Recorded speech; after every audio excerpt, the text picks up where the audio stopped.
தங்கமோ வைரமோ இவ்வளோ பெரிய செயின் போட்டாங்க, கல் எல்லாம் போட்டாங்க.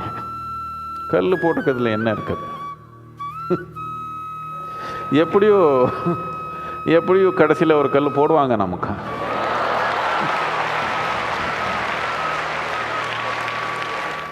இப்போவே கழுத்தில் போட்டு காதில் போட்டு போகணும்னு ஒன்றும் தேவையில்லை. ஆனால் கல் போட்டுக்கிறது எதுக்குன்னு அழகாக இருக்குது. அழகாக ஒன்றும் இல்லை, மித்தவங்கனால போட்டுக்க முடியாது.